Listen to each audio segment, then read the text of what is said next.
वसईच्या नायगावमध्ये एका 4 वर्षांच्या चिमुकलीचा 12व्या मजल्यावरून पडून दुर्दैवी मृत्यू झाला। नायगाव पूर्वेच्या भागात नवकार इमारतीमध्ये नातेवाईकांना भेटून निघालेली अन्विका तिच्या चप्पल घेण्यासाठी दरवाजाबाहेर उभी राहिली होती। अन्विकाच्या आईने तिला चप्पलांच्या स्टँडवर बसवले होते। आई दुसरीकडे वळताच अन्विका खिडकीवर बसायला गेली, मात्र तिचा तोल गेला आणि ती थेट 12व्या मजल्यावरून खाली कोसळली। कुटुंबियांनी तिला रुग्णालयात नेले, मात्र तिचा मृत्यू झाला होता। या घटनेचा अंगावर काटा आणणारा व्हिडिओ सोशल मीडियावर व्हायरल होत आहे। नायगावच्या नवकार इमारतीमध्ये रात्री 8:30च्या सुमारास 12व्या मजल्यावरून खाली पडून 4 वर्षीय अन्विकाचा मृत्यू झाला। अन्विका तिच्या आईसोबत नवकार इमारतीमध्ये 12व्या मजल्यावर राहणाऱ्या प्रजापती कुटुंबियांकडे आली होती।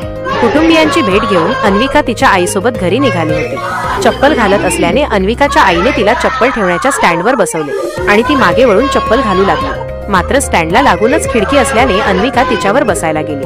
खिडकी उघडी असल्याने अन्विका थेट 12व्या मजल्यावरून खाली कोसळली। अन्विकाच्या आईसमोर हा सगळा प्रकार घडला, त्यामुळे ती जोरजोरात ओरडू लागली। तिला काय करावे हे सुचेना। काही वेळाने ती सुद्धा खाली धावत गेली, मात्र तोपर्यंत उशीर झाला होता। रहिवाशांनी अन्विकाला तात्काळ वसईच्या सरडी एम पेटेड रुग्णालयात उपचारासाठी दाखल केले, मात्र उपचारापूर्वीच डॉक्टरांनी तिला मृत घोषित केले।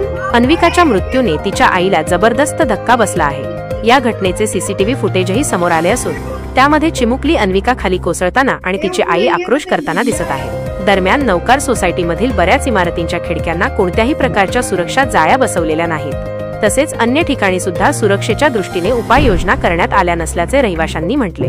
अन्विका जिथून पडली त्या खिडकीलाही कोणतीही सुरक्षा जाळी नसल्याने ती थेट खाली कोसळली होती। गंभीर दुखापत झाल्याने तिचा दुर्दैवी मृत्यू झाला। या प्रकरणी नायगाव पोलीस ठाण्यात घटनेची नोंद करण्यात आली असून पुढील तपास सुरू आहे।